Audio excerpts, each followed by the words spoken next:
ಇವತ್ತು ದೇಶ ನೋಡಾಕತೈತಿ ಗೋಕಾಕ ತಾಲೂಕಿನ ಗುರ್ಲಾಪುರ. ಬೆಳಗಾವಿ ಜಿಲ್ಲೆಯ ಉತ್ತರ ಕರ್ನಾಟಕದ ಪ್ರಮುಖ ಕ್ಷೇತ್ರವಾದಂಥ ಗುರ್ಲಾಪುರ ಕ್ರಾಸ್ದಲ್ಲಿ ಲಕ್ಷಾಂತರ ರೈತರು ಅಹೋರಾತ್ರಿ ಧರಣಿ ಮಾಡಾಕತ್ತಾರ. ಇನ್ನು ತಕ CM ಸಿದ್ದರಾಮಯ್ಯ ಅವರು ನಿದ್ದೆ ಮಾಡಾಕತ್ತಾರ. ಇಲ್ಲಿರುವ 18 ಶಾಸಕರು ಎಲ್ಲಿ ನಾಪತ್ತೆ ಆಗ್ಯಾರ. ಒಬ್ಬರಾದರೂ ಹೋಗಿ ಭೇಟಿ ಆದ್ರಿ. ಅಲ್ಲಿ ಮಠಾಧೀಶರು ಬಂದಾರ್ರಿ. ಮಠಾಧೀಶರು ಈ ರೈತರು ದೇಶದ ಬೆನ್ನೆಲುಬು. ಪ್ರೊಫೆಸರ್ ನಂಜುಂಡಸ್ವಾಮಿ ಒಂದು ಮಾತು ಹೇಳ್ತಿದ್ರು, ಭಾರತ ಎಂದರೆ ರೈತ, ರೈತ ಅಂದರೆ ಭಾರತ. ಯಾವಾಗ ರೈತನ ಕಣ್ಣೀರಿನ ನೀರು ಹರಿತೈತಿ ಆವಾಗ ಶಾಪ ತೆಗೆದುಲ್ತೈತಿ ಇಲ್ಲಿಯ ಭಾರತದ ಪ್ರಜೆಗಳಿಗೆ. ಭಾರತ ದಷ್ಟಪುಷ್ಟವಾಗಿ ಇರಬೇಕು. ಭಾರತ ಜಗತ್ತಿನಲ್ಲಿ ಒಳ್ಳೆಯ ಪೈಪೋಟಿ ಮಾಡಬೇಕು. ಭಾರತ ಜಗತ್ತಿನಲ್ಲಿ ವಿಶ್ವಾದ್ಯಂತ ಒಂದು ಹೆಸರುವಾಸಿಯಾದಂಥ ದೇಶ ಆಗಬೇಕಾದ್ರೆ ರೈತ ಖುಷಿ ಇರಬೇಕು. ರೈತನ ಹೊಟ್ಟೆ ಮೇಲೆ ಬರೀ ಹಾಕಬೇಡ್ರಿ. ರೈತಗೆ ಮೋಸ ಮಾಡಬೇಡ್ರಿ. ರೈತಿಗೆ ವಂಚನೆ ಮಾಡಬೇಡ್ರಿ. ಅವನು ಕೊಡ್ತಾನ ಕಬ್ಬ, ಆ ಕಬ್ಬಿಗೆ ಬೆಲೆ ಕೊಡೋದಿಲ್ಲ. 3,500 ಏನು ಭಿಕ್ಷಾಪಾತ್ರೆ ರೀ? 3,500 ರೂಪಾಯಿದಿಂದ ಏನು ಜೀವನ ಆಗೋದಿಲ್ಲ. ಅದರಲ್ಲೂ ಮತ್ತು ತೂಕದಲ್ಲಿ ಮೋಸ. ಎಷ್ಟು ಹೊಡ್ಕೋಬೇಕ್ರಿ ಇವ? ವರ್ಷದ ಬಿಲ್ ಬಂದ ಮೇಲೆ ಇವ ಹೋಗ್ತಾನ, ತನ್ನ ಕಿರಾಣಿ ಸಾಮಾನು ಅಂಗಡಿಗೆ ರೊಕ್ಕ ಕೊಡ್ತಾನೆ. ಬಂಗಾರ ಅಂಗಡಿಗೆ ಹೋಗಿ ಅಲ್ಲಿ ಮಕ್ಕಳ ಮದುವೆ ಮಾಡಿದ್ದು ಅದನ್ನು ಕೊಡ್ತಾನೆ. ಏನೋ ಮನ್ಯಾಗ ಕಾರ್ಯಕ್ರಮ ಇದ್ದದ್ದು, ಯಾರೋ ಅತಿಥಿ ಬಂದ್ರೆ ಅವ್ರಿಗೆ ಶೀರಿ ಪಾರಿ ಮಾಡಿದ ಪಂಚಮಿ ಗಿಂಚಮಿ ದೀಪಾವಳಿ ಹಬ್ಬ ಬರ್ತಾವೆ, ಅದಕ್ಕೆ ಸಾಲ ಮಾಡ್ತಾನೆ.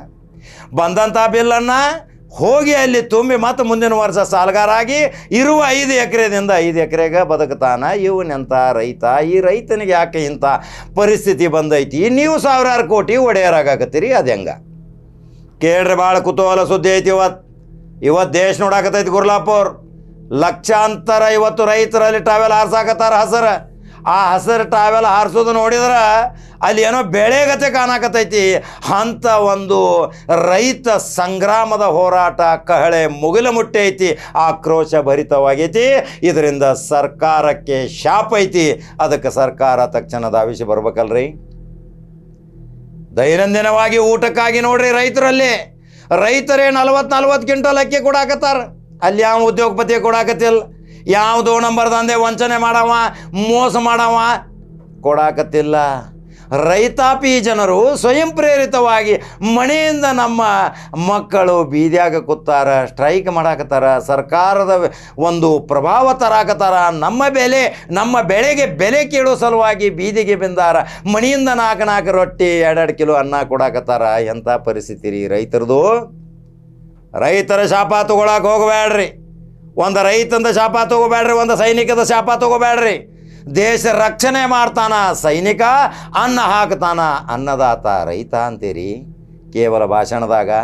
ನಾನು ಒಬ್ಬ ರೈತ ಮಣ್ತನದಿಂದ ಬಂದವ, ನನಗೂ ರೈತದಿಂದ ಭಾಳ ಅನುಕಂಪ ಐತಿ, ರೈತರ ಬಗ್ಗೆ ನನಗೆ ಕಾಳಜಿ ಐತಿ ಅಂತೇಳಿ 10 ಫ್ಯಾಕ್ಟ್ರಿ ಮಾಡಿರ್ತಾನೆ. ನೀವು ಯಾವಾಗ ರೆಂಟಿ ಹೊಡೆದಾನ್ರಿ? ಇವು ಯಾವಾಗ ಕಳೆ ತೆಗ್ದಾನು, ನೀರು ಹಾಕ್ಯಾನು? ಎಂದಾದರೂ ನೋಡಿದಿರಿ? ಯಾಕೆ ನೋಡಿಲ್ಲ? ಇವತ್ತು ರೈತಾಪಿ ಜನ ಲಕ್ಷಾಂತರ ಜನ ಅಲ್ಲಿ ಬಂದು ಬಿದ್ದಾರ. ಗುರ್ಲಾಪುರದಲ್ಲಿ ಹೋಗೋ ಬರೋ ದಾರಿಯಲ್ಲಿ ಎಲ್ಲಿ ನೋಡಿದಲ್ಲಿ ಹಸಿರು ಬೆಳೆಗತೆ ಕಾಣಕತ್ತೈತಿ. ಈ ರೈತರಿಗೆ ಒಂದು ದೇವರ ಶಕ್ತಿ ಕೊಟ್ಟಾನ. ಏನು ಗೊತ್ತೈತೇನ್ರಿ? ಅನ್ನ ಬತ್ತ ಅಂತಂದ್ರೆ, ಅನ್ನ ಬಂದಾತಂದ್ರೆ ನಿಮ್ಮ ಪೊಂಗಿ ಬಂದಾಕೈತಿ. ಯಾಕೆ ಬೇಕ್ರಿ ಆ ರೈತ ಸಂಘದ ಧುರೀಣರಿಗೆ? ಇವತ್ತು ಈ ಕಹಳೆ ರಾಜ್ಯದ ರೈತರಲ್ಲಿ ಒಕ್ಕಟ್ಟತೆ ಇರಬೇಕನ್ನೋದು ತೋರಿಸಿಕೊಟ್ಟಂತ ಇದೆ ಗುರ್ಲಾಪುರ ಚಳವಳಿ. ಹುಣಗೊಂದು ಗೋಳಿಬಾರ್ ದೆಹಲಿಯ ಒಂದು ರೈತ ಚಳವಳಿ. ದೇಶ ರಾಜ್ಯ ದಿಕ್ಕು ಬದಲಾತ್. ಇವತ್ತು ಗುರ್ಲಾಪುರದಿಂದ ಗುಲಾಬಿ ಹೂದಂಗೆ ಅರಳ್ತಾರ ಇದೆ ರೈತರು. ರಾಜ್ಯಕ್ಕೆ ಒಂದು ನಮ್ಮ ಏಕತೆ ಒಕ್ಕಟ್ಟತನ ತೋರಿಸ್ತಾರ. ರೈತ ಅಭಿವೃದ್ಧಿ ಮಂಡಳಿ ಯಾಕೆ ನಿಗಮನ ಮಾಡೋದಿಲ್ಲ? ರೈತಾಪಿ ಜನರು ವಿಧಾನಸೌಧಕ್ಕೆ ಹೋಗ್ಬೇಕಾ?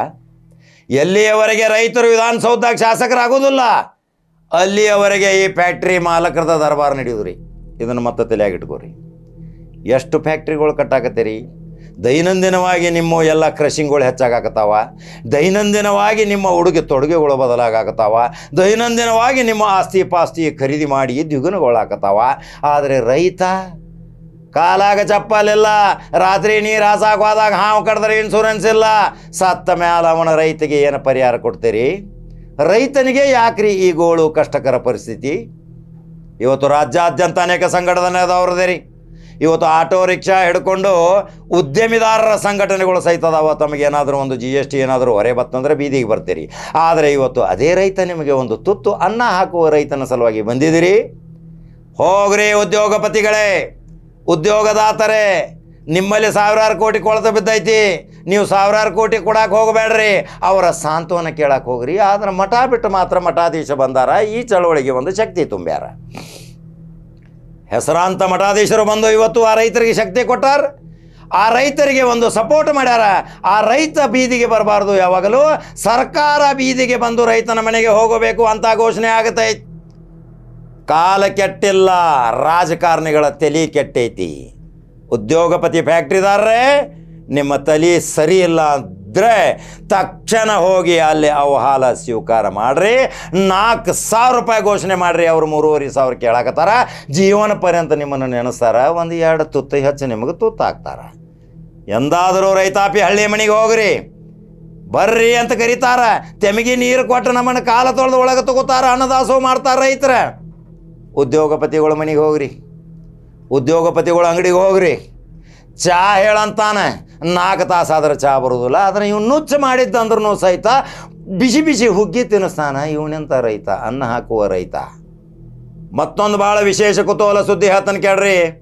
ಇವತ್ತು ಎಲ್ಲ ಕರ್ನಾಟಕ ಅಲ್ಲ, ಭಾರತ ಜನ ಎಲ್ಲಿವರೆಗೆ ಈ ದನಿ ಮುಟ್ಟೈತಿ ಅದನ್ನು ನೀವು ಕೇಳಲೇಬೇಕು. ಯಾವಾಗಲೂ ರೈತ ತನ್ನ ಬೆಳೆದ ರಾಶಿ ಮಾಡುವಾಗ 10% ಬಡಬಗ್ಗರಿಗೆ ಕೊಡ್ತಾನ, 10% ತನ್ನ ಸಂಬಂಧಿಕರಿಗೆ ಕೊಡ್ತಾನೆ. ಯಾರಿಗಾದ್ರೂ ಗೊತ್ತೈತ್ರಿ ಇದು ವಿಷಯ? ಅವ್ನು ಕೈಲೇ ಶೇರ್ದಾಗ ಹಾಕಿ ಕೊಡ್ತಾನ್ರಿ. 10% ಬಡಬಗ್ಗರಿಗೆ, 10% ತನ್ನ ಸಂಬಂಧಿಕರಿಗೆ ಕೊಟ್ಟು ಆಮೇಲೆ ಉಳಿದ 75% ಹೋಗಿ ಮಾರಾಟ ಮಾಡ್ತಾನೆ. ಅಲ್ಲಿ ದಲಾಲ್ರ ಅವನ ಯಮಾರ್ಸಾರ. ಮತ್ತೆ ಪಾಪ ಮನೆಗೆ ಬರುವಾಗ ಅಲ್ಪ ಸ್ವಲ್ಪ ದುಡ್ಡಿನಿಂದ ಬರ್ತಾನ. ದೈನಂದಿನವಾಗಿ ಜೀವನೋಪಾಯ ಮಾಡ್ತಾನೆ. ಸಗಣಿ ಸಾರಿಸಿದ ಅದಾವ. ಇನ್ನೂ ಜಮೀನುಗಳು ನೋಡಿದಿರಿ ರೈತರ ಪರಿಸ್ಥಿತಿ. ನಿಮ್ಮ ಏನು ಏರ್ ಕಂಡೀಷನ್ಗಳ, ಏನು ಬಂಗಲೆಗಳು, ನಿಮ್ಮ ರೈತನ ಬೆಳೆ ತೊಗೊಂಡವ್ರ ನಡುವಿನ ದಲಾಲ್ ಕೋಟ್ಯಾಧೀಶ್. ಬೆಳೆ ಬೆಳೆದವ ದಿವಾಳಿ, ಆ ಬೆಳೆ ತೊಗೊಂಡು ಹೋಗಿ ಮತ್ತೊಬ್ಬರಿಗೆ ಕೊಡಾವ ಕೋಟ್ಯಾಧೀಶ್. ಇದೆಂಥ ಕರ್ಮರಿ. ಅದಕ್ಕೆ ಸರ್ಕಾರ ಈ ಗುರ್ಲಾಪುರ ರೈತರ ಚಳವಳಿ ತಕ್ಷಣ ಶಮನ ಆಗಲಿಲ್ಲ. ಸರ್ಕಾರಕ್ಕೆ ಕಾರ್ಮೋಡ ಬೆಳಗ್ತೈತಿ, ಗ್ರಹಣ ಹಿಡಿತೈತಿ, ಸರ್ಕಾರ ಬಿದ್ದು ಹೋಗ್ತೈತಿ, ಸತ್ಯ ನಾಶ ಆಕೈತಿ. ಇದು ಕಡಕ ಜವಾರಿ ಕಾಕ ಹೇಳ್ಯಾನ. ಆ ರೈತಾಪಿ ಜನರಿಗೆ ನಿಮ್ಗೆ ಭಾಳ ಪ್ರೀತಿ ಇದ್ರೆ ಗುರ್ಲಾಪುರ ದೂರಿಲ್ಲ. ಹೋಗಿ ಗುರ್ಲಾಪುರಕ್ಕೆ ಹೋಗಿ ಅವ್ರಿಗೆ ಸಾಂತ್ವನ ಹೇಳ್ರಿ, ಒಂದು ಎಳನೀರು ಕುಡಿಸಿ ಬರ್ರಿ, ಪುಣ್ಯ ಬರ್ತೈತಿ. ರೈತ ವರ್ಷಕ್ಕೆ 12 ತಿಂಗಳು ಬೆಳಿತಾನ. ಆದರೆ ಇವತ್ತು ನಾವು ಹೋಗಿ ಒಂದು ಮಜ್ಜಿಗೆ ಕೊಟ್ರೆ ಎಷ್ಟು ಪ್ರೀತಿಲೇ ಕುಡಿತಾನ. ರೈತಾಪಿ ಜನರು ಸ್ವಾಮಿಗಳು ಹೋಗ್ಯಾರ ನೋಡ್ರಿ. ರೈತಾಪಿ ದೊಡ್ಡ ದೊಡ್ಡ ಲೀಡರ್ಗಳು ಹೊಂಟಾರ. ಕರ್ನಾಟಕದಿಂದ ಬರಾಕತ್ತಾರ ಈಗ ಜಾತಾ. ನಿನ್ನೆ 1 ಲಕ್ಷ ಐತಿ, ಇವತ್ತು 2 ಲಕ್ಷ, ನಾಳೆ 2 ಲಕ್ಷ, 3 ಲಕ್ಷ ಆಕೈತಿ. ಈ ಚಳವಳಿ ದೇಶಾದ್ಯಂತ ನೋಡ್ಬೇಕು. ಪಂತ ಪ್ರಧಾನಿ ಭಾರತದ ಮೋದಿ ನೋಡ್ಬೇಕು, ಸಿದ್ದರಾಮಯ್ಯ ನೋಡ್ಬೇಕು, ಪ್ರತಿಯೊಂದು ಕ್ಷೇತ್ರದ ಶಾಸಕ ನೋಡ್ಬೇಕು, ಉಸ್ತುವಾರಿ ಮಂತ್ರಿ ನೋಡ್ಬೇಕು. ತಕ್ಷಣ ಪರಿಹಾರ ಕೊಡ್ರಿ. ಇರ್ಲಿಕ್ಕಂದ್ರೆ ಅವರ ಕಣ್ಣೀರಿನ ಕೋಡಿ ಪದೇ ಪದೇ ಬರಾಕೈತಂದ್ರೆ ಜೀವನ ಸುಖ ಆಗೋದಿಲ್ಲ, ನಿಮ್ಮ ಸಂಸಾರಗಳು ಸುಖ ಆಗೋದಿಲ್ಲ ಅನ್ನೋದು ಕಡಕ ಜವಾರಿ ಕಾಕ ಕಡಕದಿಂದ ಹೇಳ್ಯಾನ. ಹಂಗಾದ್ರೆ ಆ ಚಳವಳಿಯ ಕೆಲವು ದೃಶ್ಯಗಳನ್ನ ಹಾಕ್ತಾನೆ ನೋಡ್ರಿ. ಯೂಟ್ಯೂಬ್ದಾಗ ಬಟನ್ ನೋಡ್ರಿ, ನಂಬರ್ 1 ನ್ಯೂಸ್ ಕನ್ನಡ ಫಾಲೋ ಮಾಡ್ಕೊತ ಹೋಗ್ರಿ. ಮತ್ತೊಂದು ಕಡಕ್ ಜವಾರಿ ಸುದ್ದಿ ಹೋಗಿ ಬರ್ತೀನಿ. ನಮಸ್ಕಾರ. 3 ದಿನದ ರಾಜ್ಯ ಮಟ್ಟದಲ್ಲಿ ಹೋರಾಟ ಆಗೈತಿ. ಮಹಾರಾಷ್ಟ್ರದ ಜಯಸಿಂಗ್ಪುರದಿಂದ ಮಾಜಿ MP ಜಯಸಿಂಗ್ಪುರದಿಂದ ರಾಜೇಶ್ ಶೆಟ್ಟಿ ಅವರು ಸುಪುತ್ರ ಬಂದಾರ. ಈ ಪಬ್ಲಿಕ್ ಟಿವಿ 9, ಈ ಟಿವಿ ಅವ್ ಯಾರು ಮಾತಾಡ್ತಾರಲ್ಲ, ಅಜಿತ್ ಹನುಮಪ್ಪನವರು, ಯಾವ ರಾಜಕಾರಣಿ ಪ್ಯಾಂಟ್ ಈ ಕಡೆ ಸರಿಸ್ತಾರ, ಚಪ್ಪಲ್ ಹಾಕೊಂಡ್ರೆ ಹೊಳ್ಳಿ ಹತ್ರ 3 ತಾಸು ಹೇಳ್ತಾನಲ್ಲ, ನಿನಗ ನಾಚಿಕ್ ಬರ್ಬೇಕು. ಅಜಿತ್ ಹನುಮಪ್ಪನವ್ರು ಮಾತಾಡ್ತಾನೆ, ಯಾವ್ದೋ ಒಂದು ಪಕ್ಷಕ್ಕೆ ಬಂದಲ್ಲ, ಅವೇನ್ ಬಾಳ್ ದೂರಿನವಲ್ಲ. ಇಲ್ಲೇ ನಮ್ಮ ಧಾರವಾಡ ಜಿಲ್ಲೆ ಒಂದು ಹಳ್ಳಿ ಅವ.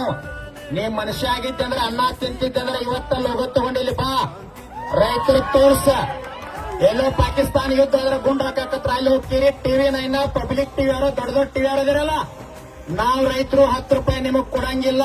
ಇಲ್ಲಿ ಊಟ ಮಾಡಿ ನಮ್ಮದು ಟಿವಿ ಪ್ರಸಾರ ಮಾಡ್ರಿ. ನೀವ್ ಯಾರು ಪ್ರಸಾರ ಮಾಡ್ಲಿಲ್ಲ ಅಂದ್ರೆ ಬಿಲ್ ತಗೊಳ್ಳೋ ತಾಕತ್ ನಮಗೈತಿ. ಅಂದ್ರೆ ನಮಗ ನಿನ್ನೆ ಡಾಕ್ಟರ್ ಕೊಟ್ಟಿದ್ರು, ಸಪೋರ್ಟ್ ಕೊಟ್ಟಿದ್ರು, ವಕೀಲರು ಕೊಟ್ಟಿದ್ರು, ವಿದ್ಯಾರ್ಥಿಗಳು ಕೊಟ್ಟಿದ್ರು. ಜಗತ್ತಿಗೆ ಜ್ಞಾನವನ್ನು ಬಿಟ್ಟಕ್ಕಂತ ಇಂಥ ನಾಡಿನ ಸರ್ವಶ್ರೇಷ್ಠ ಮಠಾಧೀಶರು ನಮ್ಮ ವೇದಿಕೆಗೆ ಬಂದ ಬೆಂಬಲ ಕೊಡ್ಲಿಕ್ಕಂತ ಜೋರಾದ ಚಪ್ಪಾಳೆ ಮೂಲಕ ಈ ರಾಜ್ಯದ ಅನ್ನದಾತನಿಗೆ ಏನಾದ್ರೂ ಒಂದು ನ್ಯಾಯ ಸಿಕ್ತು ಅಂದ್ರೆ ನಿಮ್ಮ ಆಶೀರ್ವಾದ ನಮ್ಮ ಜೊತೆ ಯಾವಾಗಲೂ ಇರಲಿ ಅಂತ ತಮ್ಮ ಪದಕ್ಕೆ ಬೇಡಿಕೊಂಡು ಮುಂದಿನದಾಗಿ ಪರಂ ಪೂಜ್ಯ ಶ್ರೀಮನ್ ನಿರಂಜನ ರೈತ ದೇಶದ ಬೆನ್ನೆಲುಬು ಬೆನ್ನು ಮುರಿದಿರ್ತಕ್ಕಂಥವ್ರು ಬೆನ್ನು ಗೋಣು ಮುರಿತಕ್ಕಂಥ ಗಟ್ಟು ಗಣಿಯ ಮಾತನಾಡಿರ್ತಕ್ಕಂಥ ನಿಜಗುಣ ದೇವರಿಗೆ ತಮ್ಮೆಲ್ಲರ ಪರವಾಗಿ ಭಕ್ತಿ ವಂದನೆ ಸಲ್ಲಿಸ್ತಾ ಇನ್ನೊಂದು ಮಾತು ಹೇಳಿದ್ರೆ ಅವ್ರು ಬಹಳ ಖುಷಿ ಅನಿಸ್ತದ. ಈ ಕೆಲವು ಭಾಗದೊಳಗೆ ಮಠಾಧೀಶರು ಬರ್ಬೇಕಂದ್ರೆ 100 ಸರಿ ವಿಚಾರ ಮಾಡಕತ್ತಾರೆ ಬುದ್ಧಿ, ಆದ್ರೆ ನೀವೆಲ್ಲ ಏನು ಬಂದಿರಲ್ಲ. ನಿಜವಾಗ್ಲೂ ರೈತನ ದೇವರಂತ ನೀವು ತಿಳ್ಕೊಂಡಿರಿ, ನೀವ ದೇವರಂತ ನಾವು ತಿಳ್ಕೊಂಡಿರಿ. ನಿಜವಾದ ದೇವಸ್ಥಾನ ಇಲ್ಲೇ ತಯಾರಾಗೈತಿ. ಇದು ರೈತರ ಮಠ ಅದ. ಅವೆಲ್ಲ ಮಠಾಧೀಶರಿಗೆ ನಾನು ಚುನಪ್ಪ ಪೂಜಾರಿ ಅವರ ಪರವಾಗಿ ಒಂದು ವಿನಂತಿಯನ್ನು ಮಾಡ್ಕೊಳ್ತೀನಿ. ತಮ್ಮ ಪಾದಕ್ಕೆ ಬಿದ್ದು ಡಿಸೆಂಬರ್ ಇಲ್ಲೊಂದು ರೇಟ್ ತಗೊಂಡೇ ಬಿಡ್ತೀವಿ ಬುದ್ಧಿ. ನಾವು ಎಲ್ಲಾ ರಾಜಕಾರಣಿಗಳು ತಲೆ ಬಾಗಲಿಕತ್ತಾರ. ಮಳಿ ಚಳಿ ಎಲ್ಲರೂ ಇದೆಲ್ಲ ರೈತರು 1 ಗಂಟೆ ಅನುಗುಣದೊಳಗ 1 ಲಕ್ಷ ಮಂದಿ ಸೇರ್ತದ್ರಿ ಬುದ್ಧಿ. ಜನ ಬರ್ಲಿಕ್ಕತ್ತಾವ ಎಲ್ಲಾ ಜಿಲ್ಲೆಗಳಿಂದ. ನಿಮ್ ಪಾದಕ್ಕೆ ಬಿದ್ದು ನಾವೊಂದು ವಿನಂತಿ ಮಾಡ್ಕೊಳ್ತೀನಿ. ಡಿಸೆಂಬರ್ ಅಧಿವೇಶನದೊಳಗ ನಾವೊಂದು 5 ಲಕ್ಷ ಜನ ಚುನಪ್ಪ ಪೂಜಾರಿ ಅವ್ರ ನೇತೃತ್ವದಲ್ಲಿ ಕೂಡಿಸ್ತಾ ಇದ್ದೀವಿ. ನೀವೊಂದು 1000 ಮಠಾಧೀಶರು ಅವತ್ತು ಬಂದು ನಮಗೊಂದು 2 ಗಂಟೆ ಬೆಂಬಲ ಕೊಟ್ರಿ ಅಂತಂದ್ರೆ 5,500 ಬಿಲ್ ನಾವು ಉತ್ತರ ಕನ್ನಡ ತಗೊಂಡ ತೀರ್ತೀವಿ ಅಂತ ನಮ್ಮೊಂದು ವಿಶ್ವಾಸ. ನಿಮ್ಮ ಆಶೀರ್ವಾದ ಇತ್ತಂದ್ರೆ 100ಕ್ಕೆ 100 ತಗೊಂತೀವಿ. ನಿಮ್ಮ ಜೋಳಿಗೆ ಬಹಳ ದೊಡ್ಡದ. ಆ ಜೋಳಿಗೆಯಾಗಿಂದ ಒಂದಿಷ್ಟು ಆಶೀರ್ವಾದ ಮಾಡಿದ್ರಿ ಅಂತಂದ್ರೆ ರೈತ ಯಾವತ್ತು ಕಣ್ಣೀರು ಹಾಕಂಗಿಲ್ಲ ಅಂತೇಳಿ ಮತ್ತೊಮ್ಮೆ ಅವರೆಲ್ಲರ ಪರ ನಾನು ಧನ್ಯವಾದಗಳನ್ನು ಸಲ್ಲಿಸ್ತಾ ಮುಂದಿನದಾಗಿ ಕಡ್ಡಾಯವಾಗಿ ಭಾಗವಹಿಸಲೇಬೇಕು. ಹುಡುಗಾಟಿಕೆ ಮಾಡೋಕ್ಕಾಗಿ ನಾವು ಈ ಹೋರಾಟ ಮಾಡ್ತಾ ಇಲ್ಲ. ಯಾರಿಗೂ ಕೂಡ ಇವತ್ತು 1 ರೂಪಾಯಿ ಕೊಡಲ್ಲ, 1 ಫೋನ್ ಕೂಡ ಹಚ್ಚಿ ಹೇಳ್ತಾ ಇಲ್ಲ. ನಮ್ಮ ಮೀಡಿಯಾ ಮುಖಾಂತರ ನಾವು ಸಂದೇಶ ಕೊಡ್ತೀವಿ ಅಷ್ಟೇ. ನಾಳೆ ಚಳವಳಿ ಐತಿ, ಲಕ್ಷದಿಂದ ಜನ ಬರೆಯಂದ್ರೆ ಸ್ವಾಭಿಮಾನ ಇವತ್ತು ಕಬ್ಬು ಬೆಳೆಗಾರರು ಲಕ್ಷಾಂತರ ಜನ ಬರತ್ತರು. ಇದು ಚಳವಳಿ, ಐತಿಹಾಸಿಕ ಚಳವಳಿ. ಈ ಕಾರ್ಖಾನೆ ಮಾಲೀಕರು ಇವತ್ತು 3,000 ರೂಪಾಯಿ ಹಕ್ಕೆ ಕೊಡ್ಬೋದು ಬಂದ್ರ, ಆಟಕ್ಕಾಗಿ ಇವತ್ತು 200 ರೂಪಾಯಿ ಬಂದರು. ಈಗ 300 ರೂಪಾಯಿ ಅವ್ರು ಕೊಡ್ಲೇಬೇಕಾಗಿದೆ. ಆ ವಿಚಾರಕ್ಕಾಗಿ ನಾವು ಕೂಡ ಹಠ ಹಿಡ್ಕೊಂಡು ಇವತ್ತು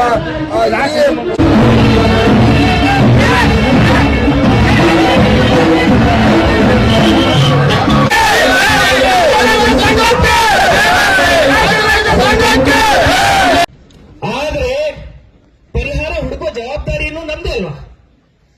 ನಿಮ್ಗೆ ಏನ್ ಬೇಕು ನನ್ನಿಂದ? ಜಿಲ್ಲಾಧಿಕಾರಿಯಾಗಿ ನಾನಿರ್ಲಿ, ನನ್ನ ಪೊಲೀಸ್ ವರಿಷ್ಠಾಧಿಕಾರಿ ಅವರಿರ್ಲಿ, ಅವರಿಂದ ನಿಮ್ಮ ನಿರೀಕ್ಷೆ ಏನು? ನೀವ್ ಏನ್ ಹೇಳ್ತೀರೋ, ನೀವು ರೈತರ ಪರವಾಗಿ ಹೇಳ್ತೀರಿ. ಆ ರೈತರ ಪರವಾಗಿ ಹೇಳ್ತಾ ಇರುವಂತ ಆ ಮಾತೇನಿದೆ, ಅದಕ್ಕೆ ನಾವು ನಂಬೇಕು, ಬೆಂಬಲ ಕೊಡ್ಬೇಕಲ್ವಾ? ನಾನು ಬೆಂಬಲ ಕೊಡ್ತೀನಿ.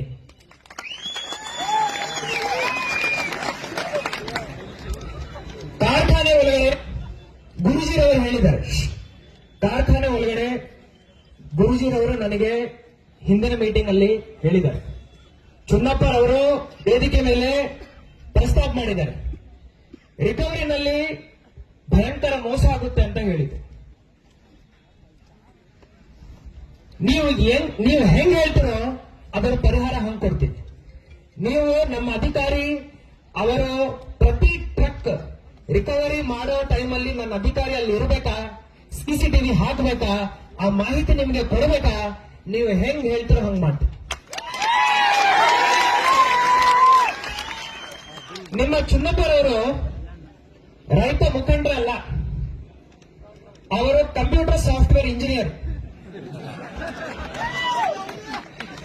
ಹಿಂದಿನ ಮೀಟಿಂಗ್ ಅಲ್ಲಿ ಅರ್ಧ ತಾಸು ನನಗೆ ಆ ತೂಕದ ಸೇತುವೆ ಇರುತ್ತೆ ಅಲ್ವಾ, ಅದರಿಂದ ಎಷ್ಟು ವೈರ್ ಯಾವ ಕಂಪ್ಯೂಟರ್ ಅಲ್ಲಿ ಹೆಂಗ್ ಹೋಗುತ್ತೆ ಅಂತ ಹೇಳಿ ನನಗೆ ಡ್ರಾಯಿಂಗ್ ಮಾಡಿ ತೋರಿಸಿದೆ.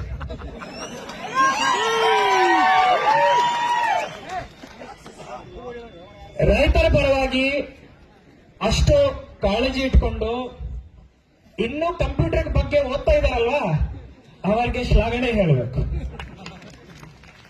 ಅವರು ಹೇಳ್ತಾ ಇರೋ ಪಾಯಿಂಟ್ ಅನ್ನು ಟೆಕ್ನಿಕಲಿ ನಾವು ಖಂಡಿತ ನೋಡ್ತೀವಿ. 2 ವೈರ್ ಏನು ನೀವು ಹೇಳಿದಿರಲ್ವಾ, ಕಂಪ್ಯೂಟರ್ಗೆ ಹೋಗದೆ ಡೈರೆಕ್ಟ್ ಪ್ರಿಂಟರ್ ಹಾಗೂ ಡಿಸ್ಪ್ಲೇಗೆ ಹೋಗೋ ತರ ನಾನು ಮಾಡ್ತೀನಿ ಚುನ್ನಪ್ಪ.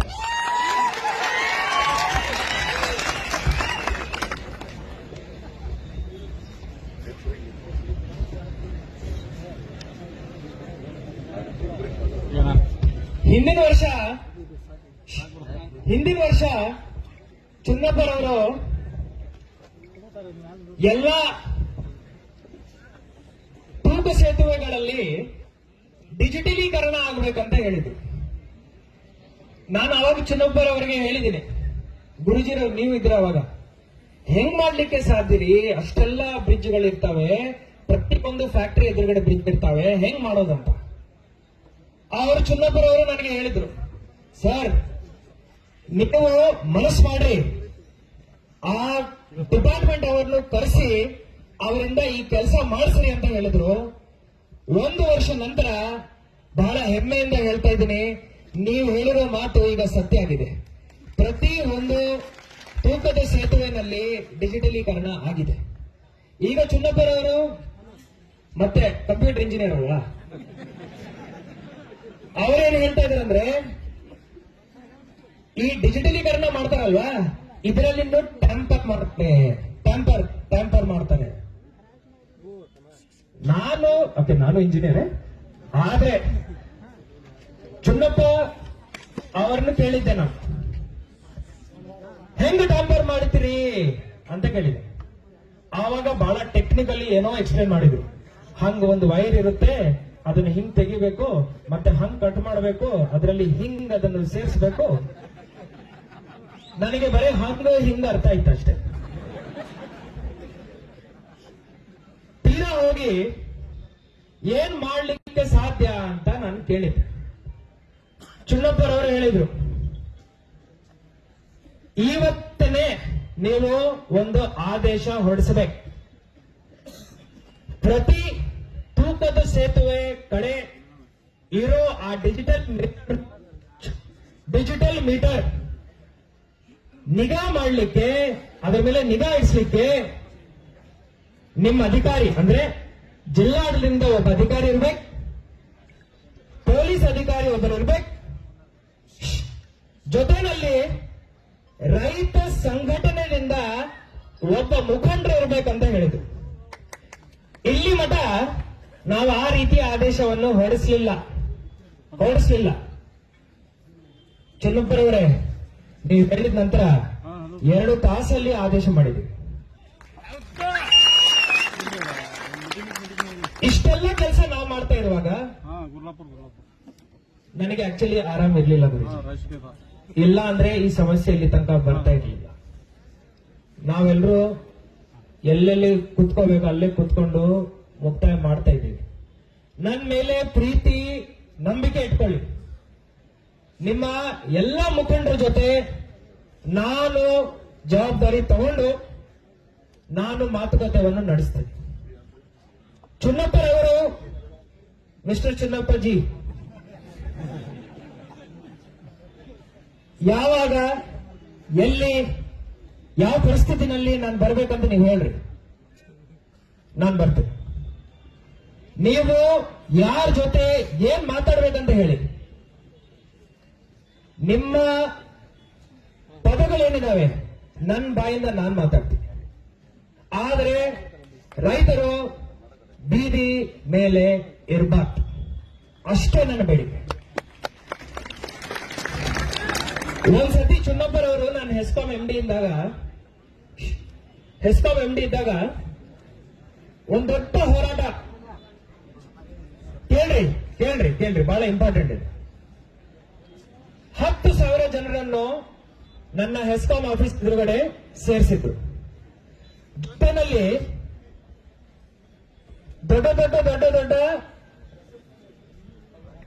ಪಾತ್ರೆಗಳನ್ನು ಹಿಂದಿನ ಟ್ರ್ಯಾಕ್ಟರ್ ಇಂದ ತೆಗಿತಾ ಇದ್ರು, ದೊಡ್ಡ ಪಾತ್ರೆಗಳು. ನಾನು ನನ್ನ ಮನೆ ಹಿಂದೆ ಇತ್ತು, ಹೊರಗಡೆ ಬಂದೆ. ಏನ್ರಿ ಚುನ್ನಪ್ಪರವರೇ ಇಷ್ಟೆಲ್ಲ ಪಾತ್ರೆಗಳನ್ನು ತೆಗಿತಾ ಇದ್ರಿ ಟ್ರ್ಯಾಕ್ಟರ್ ಇಂದ ಅಂದ್ರೆ, ಇವತ್ತು ನಾವು ನಿಮ್ಮ ಕಚೇರಿ ಎದುರುಗಡೆನೆ ಪಲಾವ್ ಮಾಡ್ಕೊಳ್ತಾ ಇದ್ದೀವಿ ಅಂತ ಹೇಳಿ. ಆವಾಗ ರೈತರಿಗೆ ಬರೇ 5 ತಾಸು ಕರೆಂಟ್, 3 ತಾಸು ಕರೆಂಟ್ ಕೊಡ್ತಾ ಇದ್ದೀವಿ. ಆ ಪಲಾವ್ ರುಚಿ ಎಷ್ಟು ಚೆನ್ನಾಗಿತ್ತಂದ್ರೆ ಅದೇ ದಿವಸ ನಾವು 10 ತಾಸಿಗೆ ಇನ್ಕ್ರೀಸ್ ಮಾಡಿದ್ವಿ. ಆ ಪಲಾವ್ ತಪ್ಪನೆ ನಾನು ಮಾಡ್ತೀನಿ. ಹಂಗ ನಮ್ಮ ಎಲ್ಲರ ಅನುಬಂಧ ಇದ್ದಾಗ ಹಂಗ ನನ್ನ ಎಲ್ಲರ ಮಧ್ಯ ಪ್ರೀತಿ ವಿಶ್ವಾಸ ಇದ್ದಾಗ ಈ ರೀತಿಯ ಸಂದರ್ಭ ನಾನಿಲ್ಲಿ ಬಂದ ನಂತರ ಆಗಬಾರದು. ನಾನು ಎಲ್ಲ ನಿಮ್ಮ ಕೆಲಸ ಮಾಡಲಿಕ್ಕೆ ರೆಡಿ ಇದೆ. ಆದರೆ ನನ್ನ ಮೇಲೆ ವಿಶ್ವಾಸ ಇಟ್ಕೊಂಡು ನೀವು ಎಷ್ಟು ಸತಿ ಹೇಳಿದಿರೋ ಅಷ್ಟು ಸತಿ ಗುರೂಜಿ ನಾನು ಅವ್ರ ಜೊತೆ ಮಾತಾಡಿದ್ದೀನಿ. ನಾನು ನನ್ನ ಕೆಲಸ ಮಾಡಲಿಲ್ಲ ಅಂತ ಹೇಳಲಿಕ್ಕೇನೆ ಇಲ್ಲ. ನಿಮ್ಮ ಪರವಾಗಿ ನಾನು ಕೆಲಸ ಮಾಡಿದೆ. ಬರೋ ದಿನಗಳಲ್ಲಿನೂ ನಿಮ್ಮ ಪರವಾಗಿ ನಾನು ಕೆಲಸ ಮಾಡ್ತೇನೆ. ನಂದು ಅಷ್ಟೇ ಬೇಡಿಕೆ. ಈಗ ನಿಮ್ಮ ತೀರ್ಮಾನ ನೀವು ತಗೊಳ್ಳಿ. ಇಲ್ಲೇ ಇರ್ಬೇಕಂದ್ರೆ ಇಲ್ಲೇ ಇರ್ತೀನಿ. ನನ್ನ ಮಾಡೋ ಅವಶ್ಯಕತೆ ಇಲ್ಲ. ನನ್ನನ್ನು ಬರೋ ಅವಶ್ಯಕತೆ ಇಲ್ಲ. ನಾನು ಇಲ್ಲೇ ಇರ್ತೀನಿ. ಆದ್ರೆ ರಸ್ತೆ ಮೇಲೆ ರೈತ ಬಾಂಧವರು, ರೈತ ದೇವರು ಇಲ್ಲಿ ಇರಬಾರ್ದು. ಧನ್ಯವಾದಗಳು.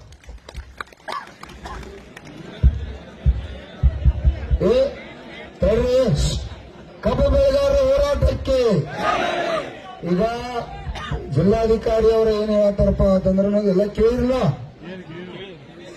ಈಗ ಅವ್ರೇನ್ ಹೇಳ್ತಾರೋ, ಈಗ ನಮ್ಮದು 3,500 ರೂಪಾಯಿ ಬೇಡಿಕೆ ಐತಿ, ಆಯ್ತಿಲ್ಲ? ಒತ್ತಾಯ ಇಟ್ಟಿದವರಿಗೆ 3,500 ರೂಪಾಯಿ ನೀವು ಕೊಡ್ಲೇಬೇಕು.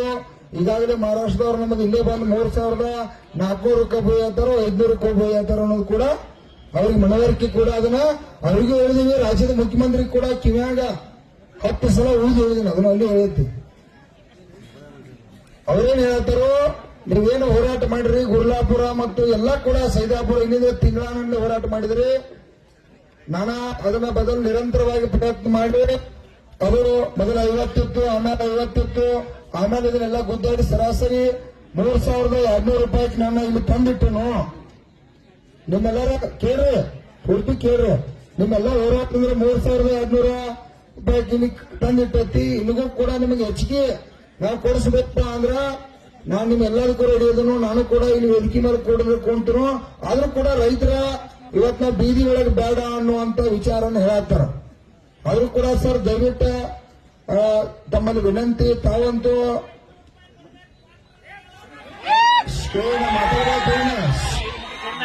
ಮಾತಾಡಬೇಡ, ನನಗೆ ಗೊತ್ತಿರ್ತದ. ಒಂದ್ ನಿಮಿಷ ತಡ್ರಿ, ಅವ್ರು ಹೇಳಕ್ ನೋಡ್ರಿ ಕೇಳಲಿ.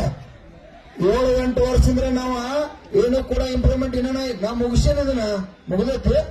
ಅವ್ರೇನ್ ಹೇಳ್ತಾರ, ಈಗ ಅವ್ರ ಜವಾಬ್ದಾರಿ ಇರ್ತೈತಿ. ಕಾರ್ಖಾನೆಗಳು ಕೂಡ ಇವರ ಚಾಲೂ ಮಾಡಿಸ್ಬೇಕು, ಬಂದ್ ಮಾಡ್ಬೇಕು. ಈಗ ಗೌರ್ಮೆಂಟ್ ಆರ್ಡರ್ ಇದು ಕೂಡ ನೀವೆಲ್ಲ ಒಕ್ಕಟ್ಟಿದ್ದವ್ರಿಗೇನ ಲಕ್ಷಾಂತರ ಜನ ಸೇರಿರಿ. ರಾತ್ರಿ 9 ಗಂಟೆ ಆಗೈತಿ, ಅವ್ರಿಗೆ ಗೊತ್ತಾಗೋದಿಲ್ಲಂದ್ರೆ ನೀವೆಲ್ಲ ಗಟ್ಟಿಯಾಗಿರ್ತೇವೆ. ಅವ್ರು ಕೂಡ ಇವತ್ತ 3,200 ರೂಪಾಯಿಗೆ ಬಂದಾರ. ನಮ್ಗೆ 500 ಬರ್ಬೇಕಾಗೈತಿ, ಹೌದಲ್ಲ? ಬರ್ಬೇಕಾಗೈತಿ ಅಂದ್ರೆ ನೀವು ಕೂಡ ತಾಳ್ಮೆ ತಗೋಬೇಕು. ಕೇಳ್ರಿ, ತಾಳ್ಮೆಯನ್ನು ನಾವು ಕೂಡ ತಗೋಬೇಕು. ಜಿಲ್ಲಾಧಿಕಾರಿಯಲ್ಲಿ ಸಾಹೇಬರಲ್ಲಿ ವಿನಂತಿ ಮಾಡ್ಕೊತು ಕೇಳ್ರಿ, ಗಡಬಡಿಸ್ಬೇಡ್ರಪ್ಪ. ನಮ್ ಕಬ್ಬು ಕೂಡ ಹೋಗ್ಬೇಕಾಗೈತಿ.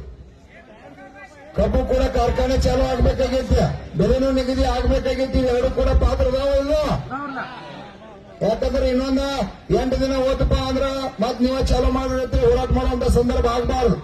ಅದಕ್ಕಾಗಿ ಜಿಲ್ಲಾಧಿಕಾರಿ ಅವರಲ್ಲಿ ವಿನಂತಿ ಮಾಡ್ತೀವಿ, ತಾವ ಇಷ್ಟೆಲ್ಲಾ ಪ್ರಯತ್ನ ಮಾಡಿ, ನಮ್ಮೆಲ್ಲರ ಸಹಕಾರ ಮೇರೆಗೆ ತಾವೆಲ್ಲ ಪ್ರಯತ್ನ ಮಾಡಿ ಹಗಲು ರಾತ್ರಿ ಕೂಡ ಆರಾಮಿಲ್ದರು. ಕಾರ್ಖಾನೆ ಮಾಲೀಕರ ಜೊತೆ 100 ಸಲ ಮಾತಾಡಿ ನಾವು ಬೇಡಿಕೆ ಇಟ್ಟಿರ್ತಕ್ಕಂಥದಕ್ಕೆ ನೀವು 50% ತಗೊಂಡ್ಬಂದಿರಿ. ಇನ್ನ ಕೂಡ 50% ನಮ್ಗೆ ಅವಶ್ಯಕತೆ ಐತಿ. ಯಾಕೆ ಅವಶ್ಯಕತೆ ಐತಂದ್ರ ಅವ್ರು 7-8 ವರ್ಷದಿಂದ ಒಟ್ಟೆ ರೊಕ್ಕ ಕೊಟ್ಟಿಲ್ಲ ನಮಗ. ಅವರ ವರ್ಷ ಬರೀ 150 ಕೊಟ್ಕೋತ ಬಂದಿರೋ ಕೂಡ ಇವತ್ತ ಲಕ್ಷಾಂತರ ಜನ ಇಲ್ಲಿ ಕಬ್ಬು ಬೆಳೆಗಾರರು ಒಕ್ಕಟ್ಟಾಗಿದ್ರಿಗಿಲ್ಲ. ಇವತ್ತ ಲಕ್ಷಾಂತರ ಜನ ಕಬ್ಬು ಬೆಳೆಗಾರ ಕಬ್ಬು ಯಾರು ಬೆಳೆಯಾರ್ದಾರ ಇಡೀ ಜಿಲ್ಲಾದಾಗ್ರಿ ಎಲ್ಲರೂ ಕೂಡ ಒಬ್ಬರು ಬಿಡದ ಇಲ್ಲಿ ತೀರ್ಮಾನ. ಇಡೀ ನಮ್ಮ 14 ಜಿಲ್ಲೆ ಬಾಗಲಕೋಟೆ ಎಲ್ಲಾ ಲೀಡರ್ ಕೂಡ ಇವತ್ತಿಲ್ಲಿ ಏನ್ ಆಗ್ತೈತಿ ಅನ್ನೋದು ಇಡೀ ಕರ್ನಾಟಕದ ಜನ ಕಬ್ಬು ಬೆಳೆಗಾರ ನೋಡಂತಾರೆ. ಯಾಕಂದ್ರೆ ನಾವು ಹಾನಿಯಾಗಿದ್ವಿ ಸರ್. ಕಬ್ಬು ಏನಾಗೈತಿ, ಕಬ್ಬು ಬಿಟ್ರೆ ಬೇರೆ ಬೆಳೆದೇ ಇಲ್ಲ 90%, ಹೌದಲ್ರಿ? ಬೇರೆ ಬೆಳೆದಿಲ್ಲ ನಂತರ ಇವತ್ತೆಲ್ಲರೂ ಕೂಡ ಒಕ್ಕಟ್ಟಾಗಿದ್ವಿ. ಎಂದೂ ಕೂಡ ಇತಿಹಾಸದಾಗ ಕಬ್ಬು ಒಕ್ಕಟ್ಟಾಗಿಲ್ರಿ. ಪಕ್ಷಾತೀತವಾಗಿ ಯಾವುದೇ ಪಕ್ಷದಾಗಿದ್ರು ಕಬ್ಬಿನಾಗ ರೊಕ್ಕ ಬಂದ್ರೆ ನಮ್ಮ ಬದುಕೈತಿ, ನಮ್ಮ ಕುಟುಂಬ ನಡೀತಾ ನಾವು ಕೂಡ ಸೇರಿ ಹೇಳಿದೀವಿ. ದಯವಿಟ್ಟು ನಮ್ದೇನ ಕೇಳ್ರಿ. 3,000 ನಮ್ದು 500 ಬೇಡಿಕೆ ಐತಿ, ಒತ್ತಾಯ ಕೂಡ ಐತಿ. ಈಗ ನಾವು ಮಹಾರಾಷ್ಟ್ರಕ್ಕ ಈಗಾಗಲೇ 3,400 ರೂಪಾಯಿ 10 ರೂಪಾಯಿದಂಗ್ ಕಬ್ಬು ಕೂಡ ಹೋಗ್ತಾ ಇದ್ದೀವಿ. ದಯವಿಟ್ಟು ಕಾರ್ಖಾನೆಯವರಿಗೆ ಅವ್ರಿಗೆ ಇನ್ನಟ್ಟು ಕೂಡ ಒತ್ತಾಯ ಮಾಡ್ರಿ. ಯಾಕಂದ್ರೆ ಅವರೆಲ್ಲ ಪ್ರಬಲ ಅದಾರ್ರಿ. ದಯವಿಟ್ಟು ಅವ್ರು ಯಾರು ಕೂಡ ಬಡ್ರಲಿಲ್ಲ. ಅವರು 5-6 ವರ್ಷದಿಂದ ಏನ್ ಬೇಕಾದ್ರೂ ಮಾಡಿದಾರೆ ನಾವು ಕೇಳಿಲ್ಲ. ಯಾಕ್ರೆ ಸುಭಾಷ್ ಅವನು ಅವ್ರನ್ನ ಕೇಳೇ ಇಲ್ಲ, ಅವ್ರನ್ನ ಮಾತಾಡಿಸೇ ಇಲ್ಲ. ಏನ್ ಬೇಡಪ್ಪ ಹೋಗುವತಕ್ಕಂತ ಹಿಂದೆ ಕೊಟ್ಟಾರ ನಾಳೆ ಕೊಟ್ಟಾರ ಬಿಟ್ಟು ಸರ. ಅದಕ್ಕಾಗಿ ದಯವಿಟ್ಟು ಅವರಿಗೆ ಇನ್ನಟ್ಟ ತಾವು ಒತ್ತಾಯ ಮಾಡಿ ನಮಗೆ 3,400 ನೀವು ನಕ್ಕಿ ಘೋಷಣೆ ಮಾಡ್ಬೇಕಂತೇಳಿ ವೇದಿಕೆ ಪರವಾಗಿ ಒತ್ತಾಯ ಮಾಡ್ತಾ ಇದ್ದೀವಿ.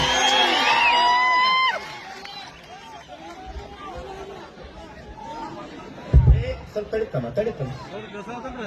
ಈಗ ಒಂದ್ ಸೆಕೆಂಡ್, ಕರ್ನಾಟಕ ರಾಜ್ಯ ಸಂಘಕ್ಕೆ ಒಂದ್ ನಿಮಿಷ ಕೇಳಿ. ಈಗ ನಾವು 8-10 ವರ್ಷಕ್ಕೆ ನಾವು ಹೋರಾಟದ ವೇದಿಕೆಗೆ ಬಂದಾನಿಂದ ಪ್ರತಿಯೊಂದು ಯಾವುದೇ ಹೋರಾಟದಾಗಲಿ ಜಿಲ್ಲಾಧಿಕಾರಿಗಳು ಎಸ್ ಪಿ ಅವರು ಬಹಳ ಸಹಕಾರ ಕೊಟ್ಟಾರ. ನಾನು ಜಿಲ್ಲಾಧಿಕಾರಿಗಳು ವಿನಂತಿ ಮಾಡ್ಕೊಳ್ತೀನಿ, ಕೇಳ್ರಿ. ನಾವು 3,500 ಕೇಳಿ ಜಿಲ್ಲಾಧಿಕಾರಿಗಳು ನಮ್ಮ ಕರೆಗೆ ಸ್ಪಂದನೆ ಕೊಟ್ಟು ಬಂದ 3,200 ಅಂತ ಹೇಳಿ ಕಟ್ಟಾರೀಗ. ಇನ್ನೂ ಪ್ರಯತ್ನ ಮಾಡ್ತೀನಿ ಅಂತ ಹೇಳಕತ್ತಾರ. ನಾವೇನಂತೀವಿ, ಈ ಹೋರಾಟ ಸರ್ ದಯವಿಟ್ಟು ತಪ್ಪು ತಿಳ್ಕೊಬೇಡ್ರಿ, ಹೋರಾಟ ಕಂಟಿನ್ಯೂ ಇರ್ತದ. ನಿಮ್ಮ ಜೊತೆ ನಾವು ಸ್ಪಂದನೆ ಮಾಡ್ತೀವಿ. ನಾವು ನಾಳೆ ದಿನ ಸಾಯಂಕಾಲ ಮಟ್ಟ ಇಲ್ಲೇ ಇರ್ತೀವಿ. ನೀವು ಏನು ಪ್ರಯತ್ನ ಮಾಡ್ತೀರಿ ಮಾಡ್ರಿ.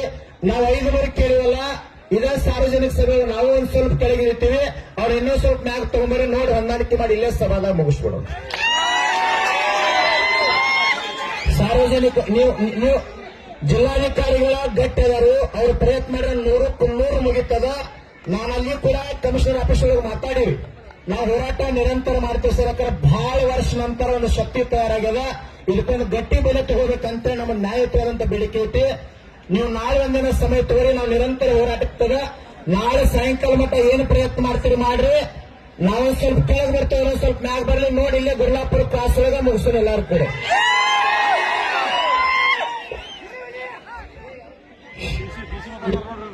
ಈಗ ಈಗ ಈಗ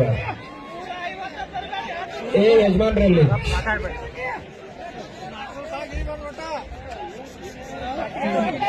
ಶಶಿಕಾಂತ್ ಗುರುಜಿರವ್ರ ಮೇಲೆ ನನಗೆ ವಿಪರೀತ ಪ್ರೀತಿ ಇದೆ.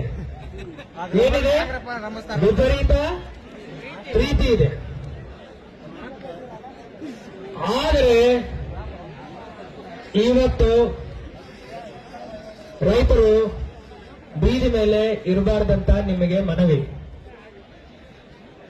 ಯಾಕೆಂದ್ರೆ ನಾನು ಇಲ್ಲಿ ಮಠ ಕೇಳ್ರಿ ಪ್ಲೀಸ್, ದಯವಿಟ್ಟು ಕೇಳ್ಕೊಂಡು, ದಯವಿಟ್ಟು ಸ್ವಲ್ಪ ತಾಳ್ಮೆ ಇರಲಿ, ಸ್ವಲ್ಪ ತಾಳ್ಮೆ ಇರಲಿ. ಇಲ್ಲಿ ಮಠ ನಾನು ನಿಮ್ಮ ಪರವಾಗಿ ಕೆಲಸ ಮಾಡಲಿಲ್ಲ ಅಂತ ನೀವು ಹೇಳ್ಬೋದು. ಆವಾಗ ನೀವು ಹೇಳಿದ್ರಂದ್ರೆ ಈ ಮಾತಿಗೆ ಅರ್ಥ ಬರುತ್ತೆ. ಇಲ್ಲಿ ಮಠ ಬರೇ ಹಿಂದಿನ 5 ದಿನದಿಂದ ಅಲ್ಲ, 5 ವರ್ಷಗಳಿಂದ ನಿಮ್ಮ ಕೆಲಸ ಮಾಡ್ಕೊಂಡು ಬಂದಿದ್ದೀರಿ. ನಿಮ್ಮ ವಾಟ್ಸ್ಆಪ್ ಅಲ್ಲಿ ನನ್ನ ಫೋಟೋ ಬಿಡ್ತೀರಲ್ವಾ, ನಮ್ಮ ಜಿಲ್ಲಾಧಿಕಾರಿ ಅಂತ, ಅದು ಯಾಕೆ ಬಿಡ್ತೀರಾ? ನಿಮಗೋಸ್ಕರ ನಾವು ಕೆಲಸ ಮಾಡಿದ್ದೀವಿ ಅಂತಾನೆ ಬಿಡ್ತೀರಲ್ವಾ? ಆ ಒಂದು ಪ್ರೀತಿ ವಿಶ್ವಾಸ ನನ್ನ ಮೇಲೆ ಇದ್ದಾಗ ಈ ಏನು ಸ್ವಲ್ಪ ಹೆಚ್ಚು ಕಡಿಮೆ ಇದೆ ಗುರೂಜಿ, ನೀವು ಒಂದು ಪಾಯಿಂಟ್ ಎಷ್ಟು ಅಂತ ಹೇಳಿ ಅಷ್ಟು ಮಾಡಿಸ್ಕೊಡ್ತೀನಿ. ಆದ್ರೆ ಇವತ್ತು ಅವ್ರು ಬೇಡ.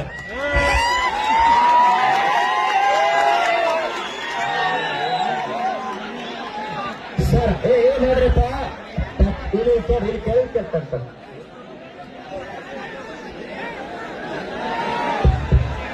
ಕರ್ನಾಟಕ ರಾಜ್ಯ ಸಂಘಕ್ಕೆ ಗುರ್ಲಾಪುರ ಕ್ರಾಸದ ಗೆಲುವಾಗಿದೆ. ಶಾಂತರು ಜರ ಶಾಂತರು.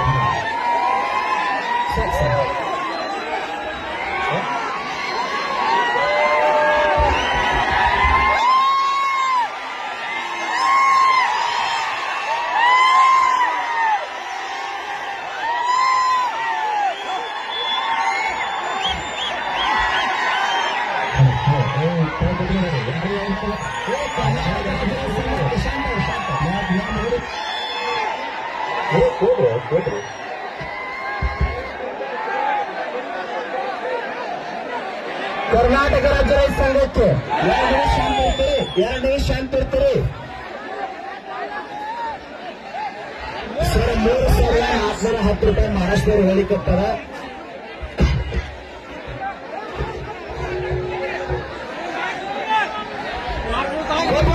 ಹೋರಾಟಕ್ಕೆ ಚಳವಳಿ ಮುಂದುವರೆದೈತಿ, ಶಾಂತ ಇರ್ತೀರಿ. ಗಂಡು ಮಕ್ಕಳು ಸೇರಿ ಕೇಳಿ, ಈಗ ಕೇಳಿ, ನಾವು ಕೂಡ ಇವತ್ತು 1 ಲಕ್ಷ ಜನ ಬಂದ್ರೆ ನಾಳೆ 2 ಲಕ್ಷ ಜನ ಸೇರ್ಬೇಕು ಅಷ್ಟೇ.